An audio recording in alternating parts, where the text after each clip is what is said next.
Is this BeatBot AquaSense the right robot for you? It is a deluxe robot, but instead of me sitting here lecturing you about it, let's put it on the charger, charge it up, throw it in the pool, and while you see how it actually works in real life, I'll tell you about its features, the pluses, the minuses, then we'll come back, we'll do a review.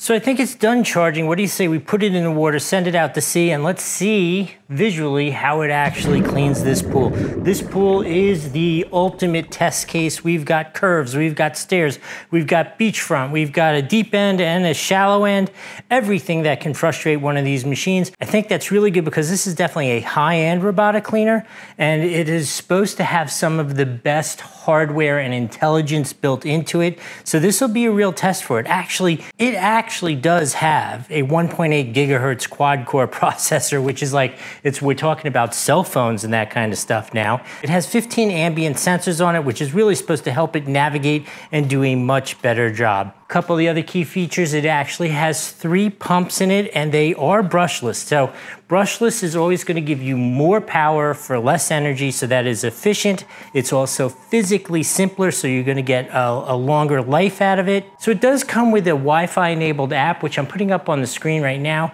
The app itself has limited functionality. I'm kind of curious to see what the map of my pool looks like, but the most important thing about this Wi-Fi functionality is the over-the-air updates. So if they find like a glitch in the code, or maybe there's a future update that's going to give it some additional performance, they're able to do firmware updates right over the air. Another really unique feature is it is supposed to have a smart return where it's going to bring it to the waterline and park itself there, which will make it easier for you to get it in and out.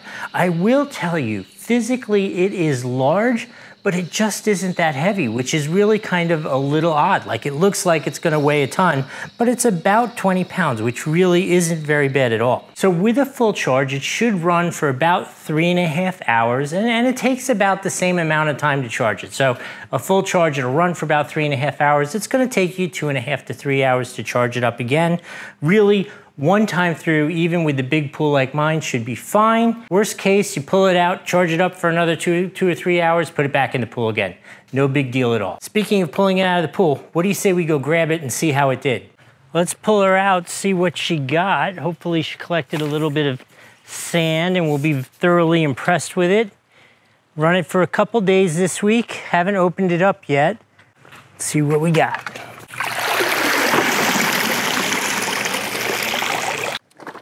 Let's bring her over to the examination table, see what's inside.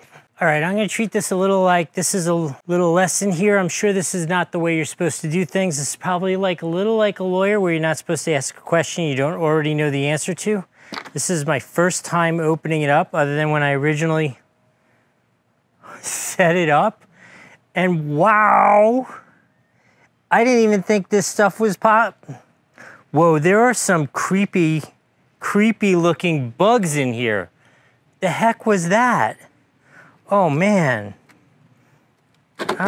This is, okay, ready for this one? Let me bring it over to you so you can see. Okay, so I can't bring it too close to the camera or it'll go out of focus, but in here we have a huge leaf, a whole ton. Let me see if I could get that in the sun just right for you guys. I think you can see that. There is an absolute ton of sand, that creepy bug. Look, there's dog hair, creepy bugs, more dog hair. Yeah, I'm a little not sure why there's so many of these creepy bugs in my pool, but this is, super blows me away in terms of a success. So in terms of use/maintenance, just so you know, all you do is I'm going to take this out here on the grass, rinse it out really good with a hose, and it is ready to go. I will say one thing you do need to know about this, it does not have an ultra-fine filter, which I don't really feel like you really need. I mean, that's really what the main filter does. This is for picking up debris, and the fine filter obviously is chock full of sand, bugs, and giant leaves. So this can be nothing other than a fabulous success. Not really sure what else I could want out of it. There was almost no assembly. Charging stand is really good. The app is a little I always have a problem in my house with these systems that run on 2.4 gigahertz as opposed to 5. My My system's supposed to be super smart and be able to go between the two, and it never seems to work really well. So I did get the app to work. There's not too much functionality in it anyway at this point, so other than the over-the-air updates, which it was working, so that's fine for that. But in terms of using it, I don't think, unless you're really into like gadgets and stuff, there's no real use for the app just yet in this world. But started it up, put it in the pool 3 times, ran it till the battery died, and have a whole bunch of stuff in here. I'm really impressed with this. If you're looking for a really quality robot that does an amazing job scrubbing and picking up debris, this one is definitely a really good option for you. I hope this has been helpful. We'll see you next time.